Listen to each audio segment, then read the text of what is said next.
CP Radhakrishnan जी हमारे NDA के उपराष्ट्रपति वाइस प्रेसिडेंट के कैंडिडेट हैं।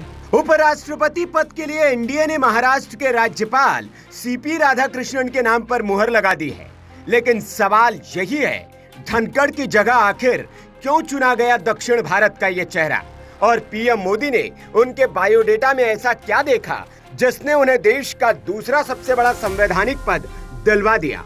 बताएंगे आगे, लेकिन पहले ये जान लीजिए कि कौन है सीपी राधाकृष्णन। तो आपको बता दें कि सीपी राधाकृष्णन मौजूदा समय में महाराष्ट्र के राज्यपाल हैं, लेकिन उनकी पहचान सिर्फ एक गवर्नर तक सीमित नहीं है। वे आरएसएस के खांटी स्वयंसेवक हैं, जो 15 साल की उम्र से संगठन से जुड़े रहे।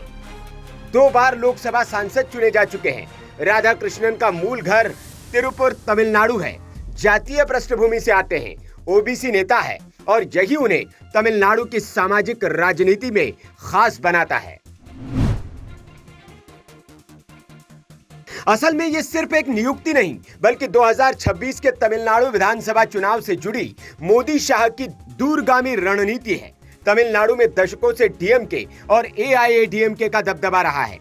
बीजेपी अब तक यहां निर्णायक सफलता नहीं पा सकी है। ऐसे में उपराष्ट्रपति जैसे बड़े पद पर एक तमिल नेता को बैठाना यह संदेश है कि दिल्ली की सत्ता में तमिल समाज की भी हिस्सेदारी है। तमिलनाडु की राजनीति जातियों के इर्द गिर्द घूमती है। यहाँ ब्राह्मण समाज संख्या में कम भले ही हो, लेकिन बीजेपी का नेचुरल सपोर्ट बेस माना जाता है। द्रविड़ दलों की एंटी ब्राह्मण राजनीति ने इस वर्ग को हाशिए पर धकेल दिया है और बीजेपी अब राधाकृष्णन को सामने रखकर ब्राह्मणों के अलावा शहरी और पढ़े लिखे मध्यम वर्ग को भी अपने साथ जोड़ना चाहती है। दिलचस्प बात यह है कि राधाकृष्णन फिलहाल महाराष्ट्र के राज्यपाल है। महाराष्ट्र और तमिलनाडु के बीच लंबे समय से सांस्कृतिक और राजनीतिक रिश्ता रहा है। मुंबई और पुणे में बड़ी संख्या में तमिल समाज बसा है। आने वाले वक्त में यहाँ पर महानगर पालिका के चुनाव होने हैं, यानी भाजपा चाहती है कि राधाकृष्णन के जरिए तमिलनाडु से लेकर महाराष्ट्र तक और अब दिल्ली तक एक राष्ट्रीय कनेक्ट का संदेश दिया जाए। राधाकृष्णन का सबसे बड़ा गुण यही है कि वे आरएसएस की सोच से पूरी तरह से प्रशिक्षित नेता है। मोदी शाह की जोड़ी हमेशा उन नेताओं पर भरोसा करती है जो विचारधारा और अनुशासन में बिना डगमगाए खरे उतरे। यानी उपराष्ट्रपति पद पर किसी बाहरी या समझौता करने वाले चेहरे की बजाय बीजेपी ने चुना एक ऐसा स्वयंसेवक जिसने दशकों तक संगठन को समर्पित किया।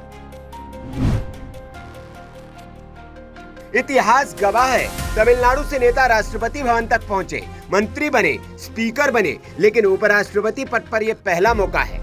बीजेपी का संदेश साफ है, तमिल पहचान और राष्ट्रीय पहचान अब साथ साथ चल सकती है। यानी दक्षिण भारत में बीजेपी की नई चाल शुरू हो चुकी है और सीपी राधाकृष्णन उसका चेहरा है। सीपी राधाकृष्णन की नियुक्ति सिर्फ एक संवैधानिक फैसला नहीं, बल्कि मोदी की तमिलनाडु और दक्षिण भारत लंबी राजनीति का हिस्सा है। अब देखना यह है कि क्या ये दांव बीजेपी को दक्षिण के किले में सेंध लगाने में मदद करेगा या फिर द्रविड़ राजनीति अपनी पकड़ बनाए रखेगी। Bureau report, VK news. VK news, राष्ट्र के नाम।